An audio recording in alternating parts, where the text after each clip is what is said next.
Sisiimuka, of course zabashayi ibintu nedakika itano and twine Dr. Benjamin Musita hanuya ntwenda kuganira aha murama oguru kugira ngo entunguka ineka kwateki nebyo butegeki ninga ekito akweta good governance and development nibikwata gandankai as an economist ntwenda turebe because no shango umuntu nagamba you have met them shango umuntu najati nebyo butegeki bikantama mbwenu akuja ati nyo kandi timbyendera kimwe akoreka ngo ariyo business konka there is a connection somewhere that governance leadership connecting on a business here because it sets the environment in which you operate. So twenzira abantu bachimanyi iyo no bwo kwana byo nyebyo butegeki buganda because they talk as if ebyo butegeki tibakwiseho mbwenu kiza kurebereba ngo there is some kind of ignorance na abatakumanya ebyo butegeki determining abita policies under which you operate taxes zo kwanziza kandi zo kuzazikora zita mbwenu twenzire ngo umuntu acichange atyo Mujurizi Vincent Mujurizi turi at TV Star shows Boma agent Sisiimuka program. Later we shall receive phone calls tutunje nteka yanyu ashaha ibintu cweka nawe cyo barakwenda kwida kuteresimu mbere mwetebekanisa twiza kuganira Dr. Urirota Nereje kandi ndamusa hiyoria TV kushanga ngo tokurugaho umumajingo kaga no yendomanye ensi yawe netambureta economy yawe rieta nonda kumanye byafu munso n'ikintu cyukuru we don't take for granted kugira ngo ni wataho TV yawe kurebesha heje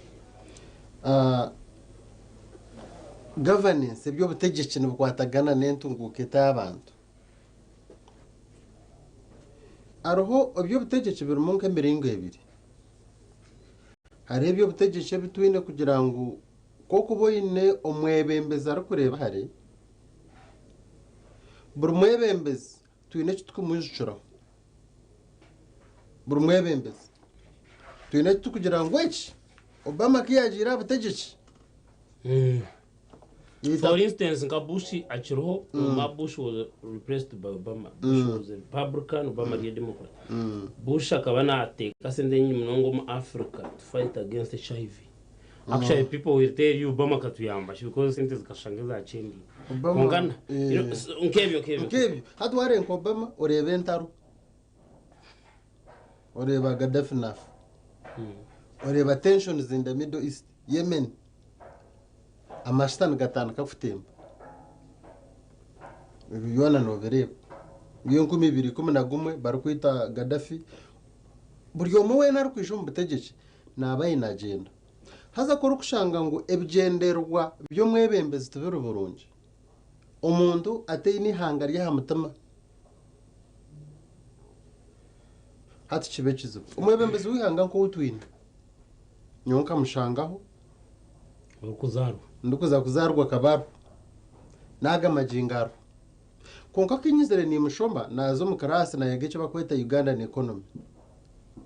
Ugandan economy ayajinshomisha kari the current permanent secretary Ramadan Gobi ntubanza na history ya Uganda's economy tukargankahi tujere tutambara tuta de emyaka ubuto abetakete gicire before independence twarjo mu independence haba hoci tureba mini tumushomba tushoma ubote tureba policies tureba NRM government to date koro kuba nojetegereza urebe bi mistakes ziyakozere ureba nebironje byakozere konke kinte cyatiroho esera ninga kateka hamanage gone chikachere security yihanga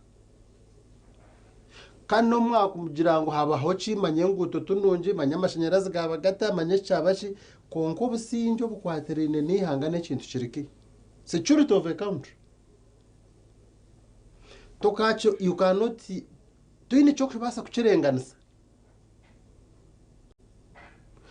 you compare us with DRC mbakugira ngo hari hangeri no bwigo kusinga y'umuntu ni Democratic Republic of Congo nukonga ngo hansi yayo hansi yitaka rya Congo hariyo trillions 3.5 esente ziri hansi ya Congo n'cyara sente ziri mu United States. I just read it somewhere bakana bagamba ngo Congo yayisotinga ikakoresa resources zayo it is rich and the United States GDP twamukuzeta bine 21 US trillion dollars. Yes. Then hati Congo yona wagita Africa twin, I think Africa yona twin 2.1 something. Yes, tanga tulinka 2.5 2.5 trillion. Now I just got annoyed. Yes. So echecho njiba gambara eby'obutegetsi nabumanyisa ki. So oshangangu omuntu ayine ekigendererwa kya security yihanga ebyokwerinda byihanga akabiteeka number 1 as a key priority. Ogwo muntu you're never taken for granted. You cannot match it with anything. Okwerinda as abantu kugira ngo ito tuturebere entaro konka abantu abatwiriho Somalia, omuntu akarga akatura Central African Republic, akatura Congo, akaba hempunji jo barumwe, okamutwara gishaye Gaza, okamuyeyo okamutwara Ukraine, na kujata muzeye bocho for the sake of peace. Tiya Rwanda konka yabutwara yabuteka yabutwara South Sudan naga majinga kiriyo ukareba ibindi ibyari nakora Congo with other, because ibindi nibizaramu ibyabantu bimbo kwana bagamba, but the key issue is security of a country. So governance yihanga yagira ibintu byatwara nkabukuru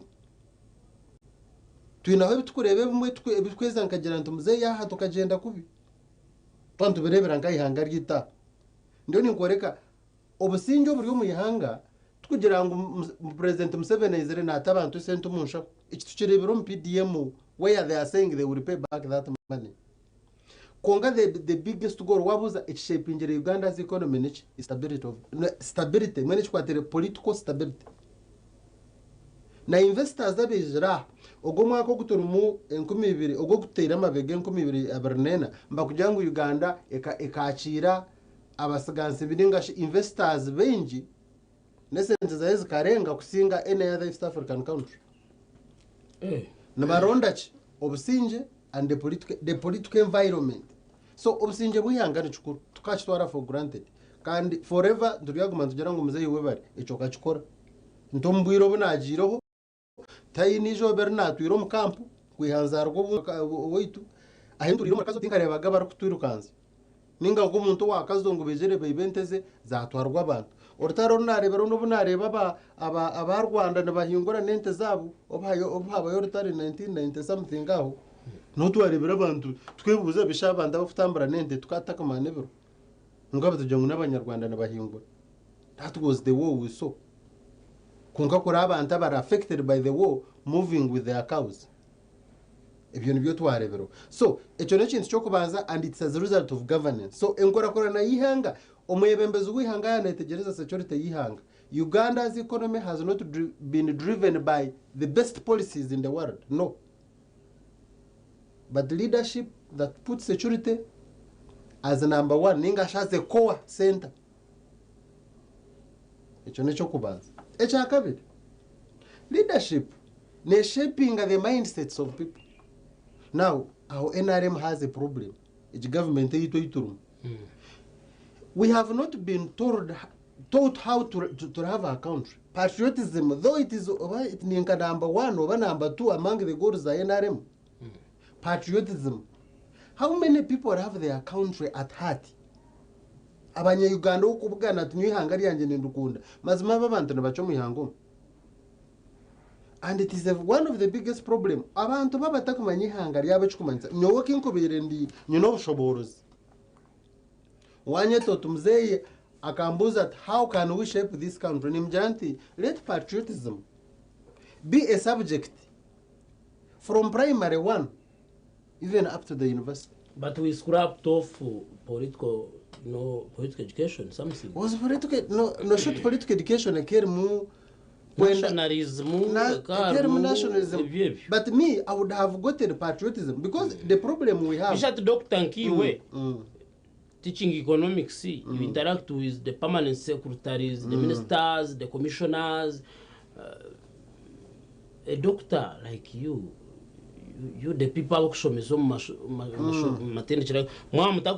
because you are also saying at you ni mronda mbura I mean tinka mbonde at ko kuota kumbugana twebuza ati abakumare bano bahe No, I believe one time umuntu nibeja batunga opportunity bamureba because nkaito we are represented by, let's say, nka vice chancellor wetu bomba ija batunga opportunity bamureba. The vice chancellor of the university carry the minds of all the lecturers. Of course they cannot, but if we had a chance, I would tell him, let patriotism be a core subject kurugom primary. Okushomesa omuntu ekibakweta mindset change ahabwa kisente za PDM nyonkanye kundu kureba tizirakore kyenyini ekiteekateko ky'omwebembezi wange kyayina mutima. If I'm thinking like him, wawaresere sente za parish development model okuhindura omuntu wahansi kyakyabe kigenderwa number 1 ezine anyine enshonga emwe ahabwaki eze sente nzibaasa butatunga ikuma hari ikumi abigenderwa byawe. Kandi ekizibu kyabyo nobo yebayinde omunshonga nkuru za parish development model bayine mindset change. They have not played that part. In your view, Doctor, maybe about mindset change. Okayenzire bachikore bata because I am looking at experience korwa the modus operandi enkora iba twene bachikoramu omunyabwenjo omwe kandi omuhandiiki St Jerome akagira ngo preach the gospel but where necessary use the words. In his view, you can preach better ahabwe bikorwa. Now patriotism here has been preached kurabira mu kugamba mukundi hanga nangona abantu mbabatwaro kweza cyankwanza naki kunka urebora kukigamba nebyakora. You see, we look at the actions turemere twena ntukirebera nga take an example of Japan.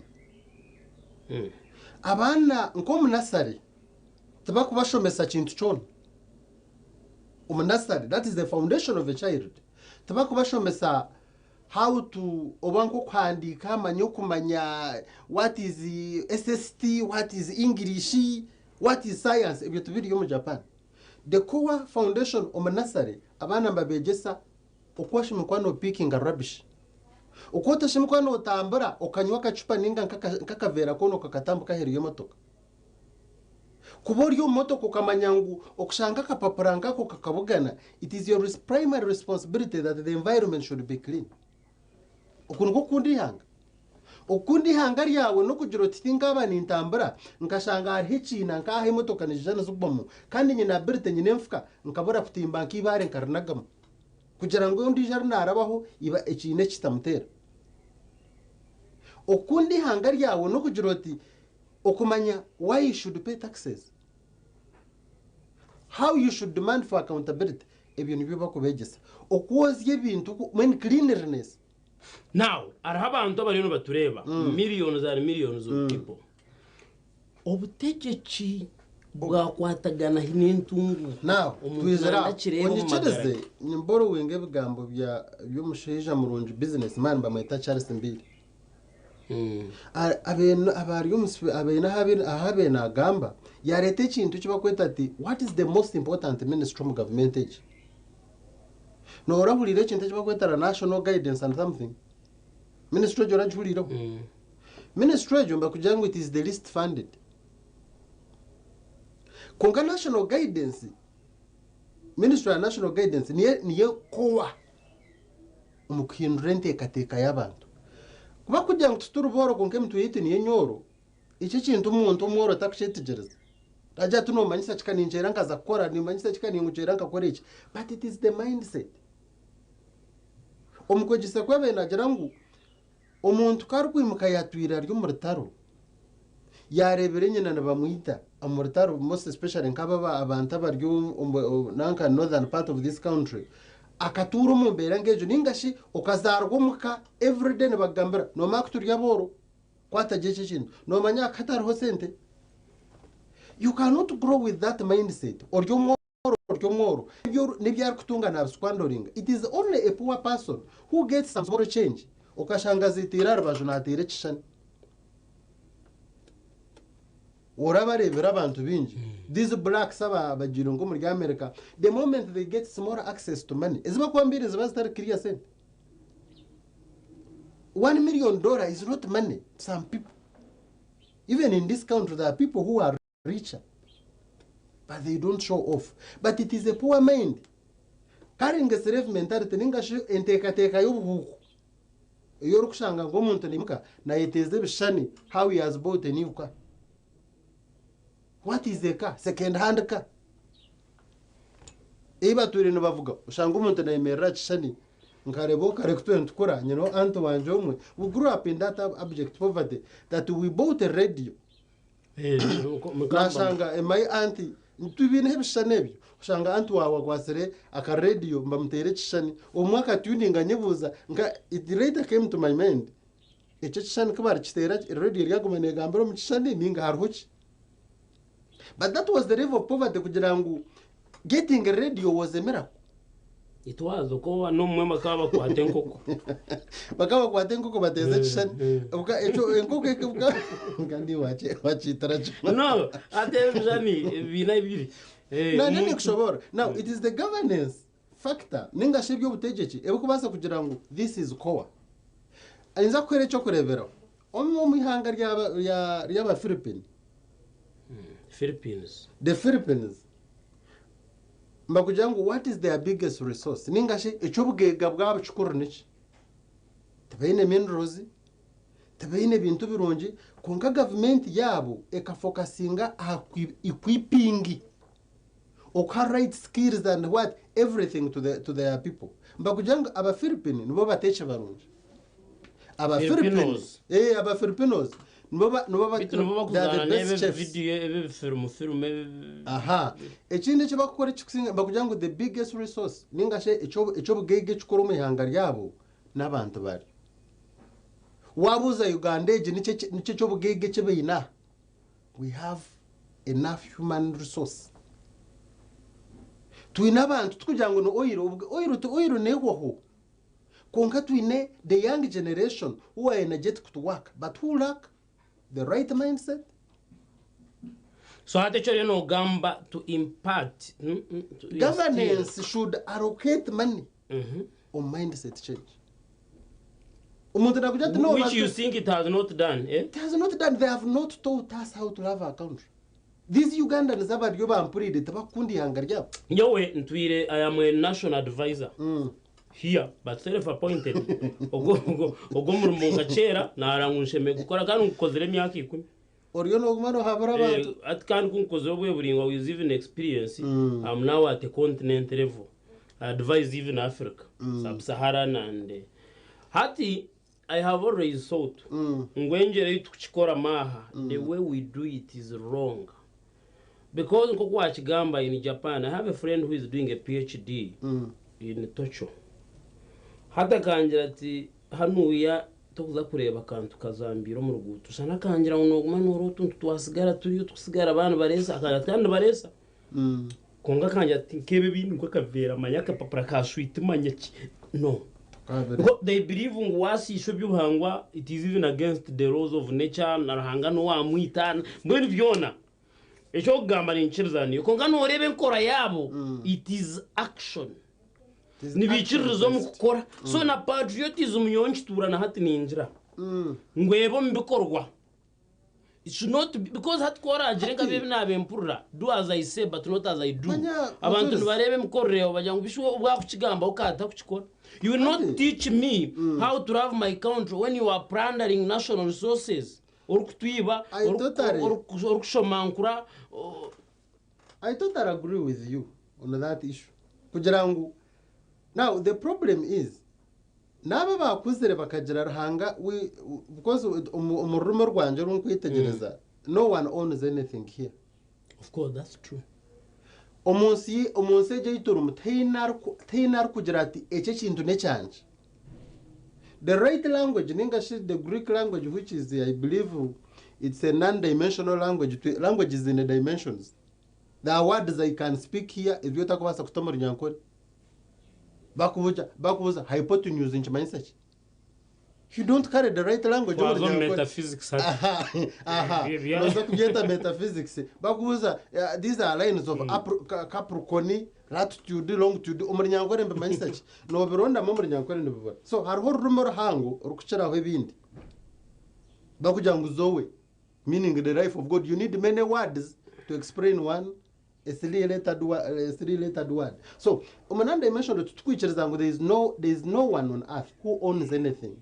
you are entrusted rahanga akwire itaka ujiro kuwayamba enseji rahanga kwire obutegeki ujiro kuwayamba abantu be because obwo butegeki emyaka no bwakutura emyaka 10 stire emyaka 10 neza kwika noza kurugaho so you have been entrusted oyichirize mwenu obe interested umuryango kore noze no basa kuchetota ohirwo mugisha okwasibwe mbwene kintu okwasibwe kintu kongeje kintu cyawe ninga aha can you be the head of okay can't you take on come dine ya bakuristayo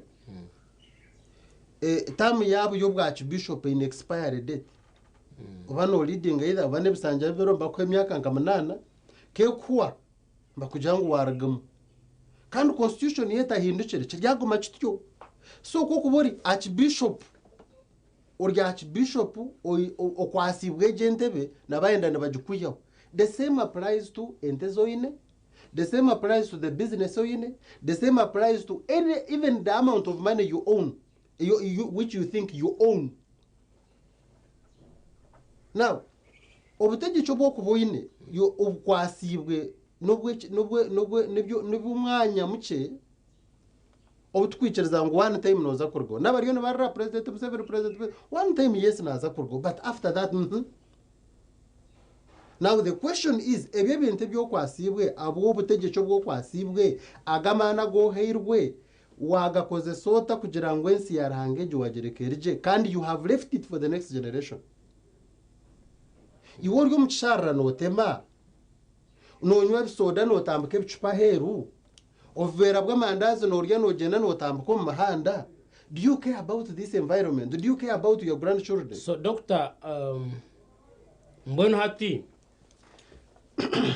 can we conclude ngo ahituru kureba entunguka nchimanisa ngo bwembeze n'Uburundi nandinye because there are countries like Switzerland those countries twarebe birunje bitwegombayo wareba ku the medical system kweri wareba health insurance yabo wareba the education wareba can we conclude ngo entunguke kahikayo people are well waramanga kaneza and how agriculture is practiced. It took them can we years. conclude that it is because of good leadership? Totally. Ebyo butegeki ne bishapinga enkorakorana yihanga konga wijoka joti mzee yatkorire busha ninza kuchuru disregardinga because ko kushange enser kubi hari byo focusinga kajoti nyo kamba mukanye kabanje chirari gichi ibindi they will come along nyowe ka making sure ngo ihangere tina yaratabura abantu bekorra kasente kabo. Let me tell you, Uganda Revenue Authority nechitongo richimumu umbya Uganda ekitakozire murumo gukumara. Why did you discredit it? Ahabwachi abanya Uganda bine sente ne sente zitakumanya. This country is more richer than the money iba kujeta ngo ni GDP, total money in the economy. That money is very small.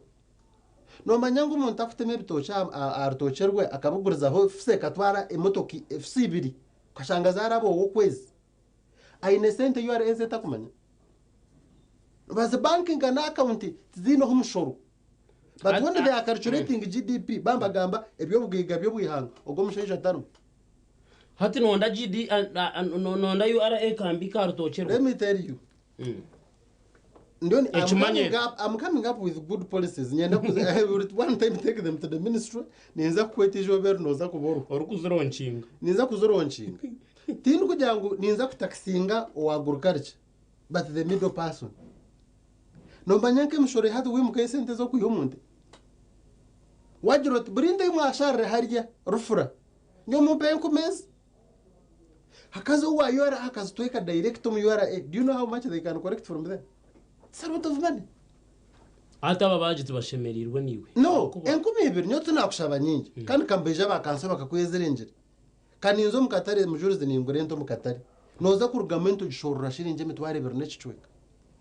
Chairman rero C1 atiteka he nkumi 5 ze bara. Who accounts for that money? Wangu ne bara chairman. Ashika njangu wana jinguza ahiya nargo mcharo yabaine bara. Chairman astamya muryango gwa katare no wakwebara. eze ngumi itano nyo. How does that money reflect in the national? It's nowhere.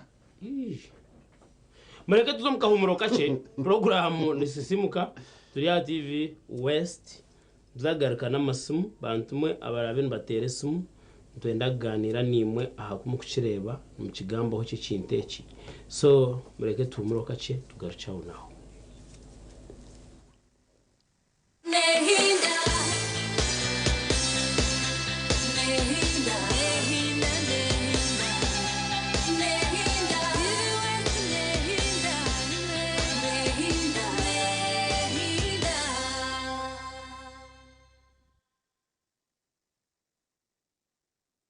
Nitwakira ahari King Caesar University ishema shomero eyo murembe ahari King Caesar University nichomesa kosi ezomutindo ezirimu Bachelor of Medicine and Bachelor of Surgery, Diploma in Clinical Medicine and Community Health, Bachelor of Laws, Bachelor of Business Administration, Bachelor of Applied Economics, Bachelor of Computer Forensics and Criminal Investigation, Bachelor of Science in Petroleum Geoscience, Diploma in Global Business nezindi mwinji yandikise hati ahuga intake ya April ni ya August shanje ahari Gaba Road Bunga Hill ninga tuterera simu noti ishatu mwendina nshanje nemwe nkaga nishatu abiri na mkaga ninga aha website yitu www.kcu.ac.ug. King Caesar University, ignite the future. In the dance of shadows and light lies the heart of Uganda's resilience amidst the challenges of the night, where innovation meets necessity and education refuses to be dimmed, where connection thrives in the absence of power. Embrace the power of the sun with StarTime's solar range of solutions.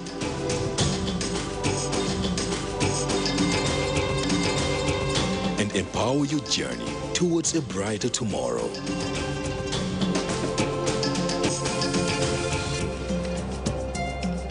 StarTime Solar. Power your life. Kadindari mamu yabitera abapsi baraba motoka bara takumanya untuzo mushoya Jack Bwemi. Ebere mutasiga yibere utegereza. Aha bwarukundo no kushaba kwa bingi wakuretera Jack Bwemi live in concert aha Easter Sunday Ebro 20 by'ukwezi kwa kana 2025 ahari niyo mwengura Gardens Mbarara tahamu abana shirije ku 5 General shirinje mutwaro VIP emitwaro 5 Silver Table emitwaro 50 Gold Table millionaire mwenyamunejere okubukinga tere simu 0 mushanju 05 chinana na monana ashatu na mwenda ashatu ni ishatu 0 mushanju 8 abiri ni 5 atano ni 5 nshanju na mukaga ugambe na manager. Let's live it up and party and have cracking good fun. When it comes to entertainment, DSTV's #1. Is everybody ready to go? We've got the zaniest characters to transport you away. The party is cracking, so why not come play? You're gonna love it. We've got so many channels and a ton of new shows, like Disney and Nickelodeon, where anything goes. So live it up with DSTV. We bring the fun. You know we're number.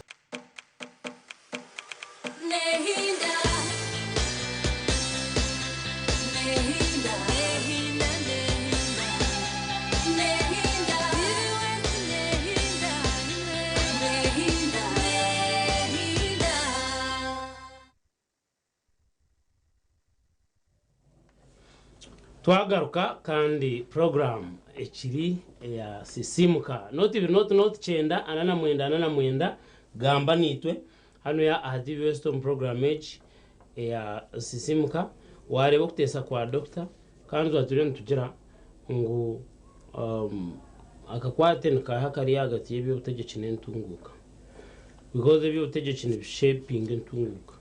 Good policies come because of good leadership. Obutegeki amana bugatire nicyo mukwiyamo bwabura butyo irukati Somalia rukati Congo rukati South Sudan rukati Sudan rukati Burkina Faso rukati Mali rukati you can count all those countries mostly in West Africa n'ahandi noza kushanga hariho katwata amasomo ganyu utugambira ko kubireba tuganireho ni not chendana na mwenda. Hello.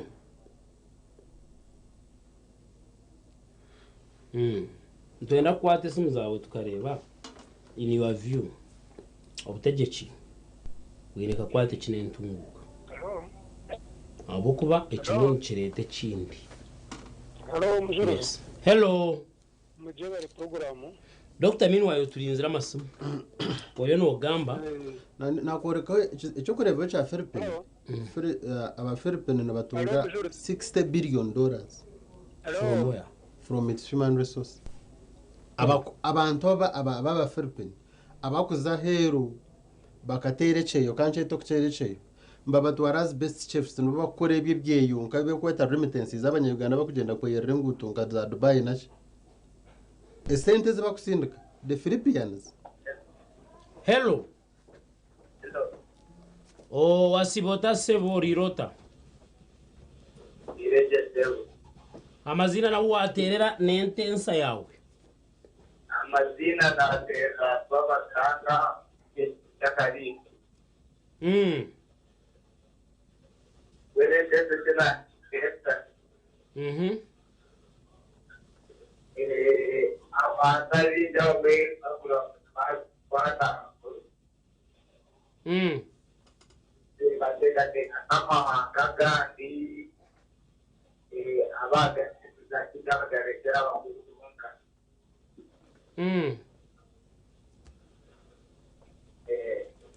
Okay. Yabare mnongana network nayo yenye makantu. Konka enamba yitu ni ejo not chenda na mwenda. Tero gambe nitwe. Tureo twakubasa ugeno misho. Hello. Hello. Orirota sebo. Hello. Hello. Yes, amazina na waterera. Now, abaratere simu muchendeze volume ya TV kuri yaroboju. Otenda kwereba kandi urukwehurira aho kuba that distortion. Biza kukoredinga. Biyo chendeza volume ya. Hello. Program. Yabare sebo kureba TV West mukasheshaka. Yes. Amazina na waterera na nenteka teke yoyine. Amazina niko rasatkwire na tera mchiyanga. Yes, yabare mnonga. Nenda kusema Dr. Benjamin. Kandi ntiruzana nawe mu mindset no kinshukuru.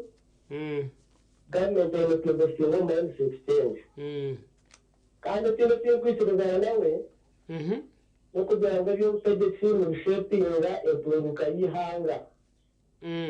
Nenda kugambira ngo eshoza yamani yihange determine ngo yo utegetse.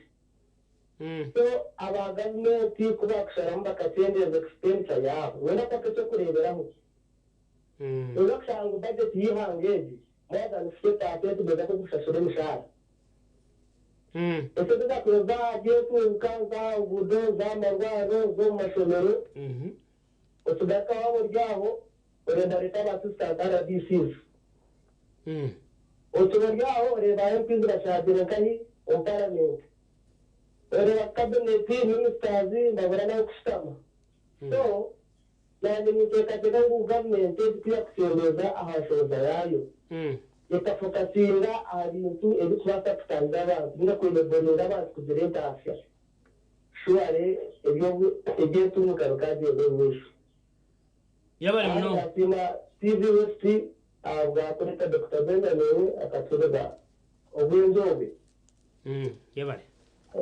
Thank you so much, Mama Nicholas Kurunchiyanja. Okuteresimu ni ukunjiraho akuba nabajyango there is no monopoly of knowledge.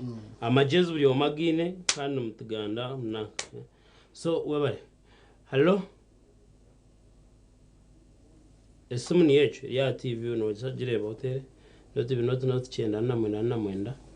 Hotel akira ka at least tukine esimu yemo. Reka twate esimu yemo turebe. Hello. Hello. Sebo oriroje. Ndia ushani wa mazina nenteka teke yoine. Hello. network and ya Abraham. Konga ku after mushware, it is very important that you reduce the sound of your TV. Chendeza screen bitaka correcting. Hello. Hello. Orirota sebo. Ndiye Mujurizi Vincent. Turiya sebo. Yego.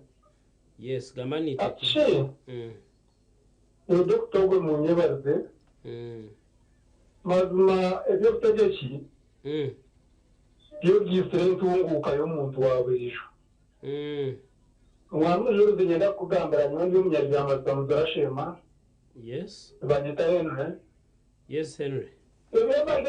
Ati uko umwana yagabo kuteza yagamba amazima bw'inyina kavire bishawabano weva nda minister butine parliament yitiruke kwingana icyo kintu nicoreka ki wabona ko umuntu emishari manya government ntabwo budget yihanga yo na almost nyogake bagaca emishari yo gawaza kujubara parliament bitano na babantu bitano nabo oyo ba ministers banga yoyo ba RDC na ba deputy n'ubwana bwabo butekerime nje nkayo katokija kutungurira nga abarwano tugari mu mugazi abana bashoma icumi mashomero ga government gaus mashoma yose habara yaje kwata misho ngabo kubita twetegereza yumba yetiro byabasha byankari umwami Mujurizi nyina kugambira iki kintu kirihanga kandi amanya ngo amagezi by'abantu bahansi ngakoma atwena ara mangu yatsepa kwatse PGM yabanya ngo ati yambere munonga cyarenga nuko yenga kandi mbere kumeba atwara kama buntu twinamo ko ngati kwechiri yetuge bintu byabasha bya government no bishakiye bishagara yabare mnonga umunyashema reka tuhendere actually amasimu gakomo because time doctor we can conclude people have appreciated buri umwana nechereza necho siriyo tugamba of course nza kugamira ngo the core ya government yatire hesera ikere security twagira ngo echo is undisputed it's undoubtable tino kuwasa ku comparing konkana kujanda mindset change aba bantu takabahere sente chikachiro chikuru kubanza kubashomeza konko kubegesa chikabachiro kowa like banzu ubangure mtu yabo banzu begese kundi hangari yabo abako begese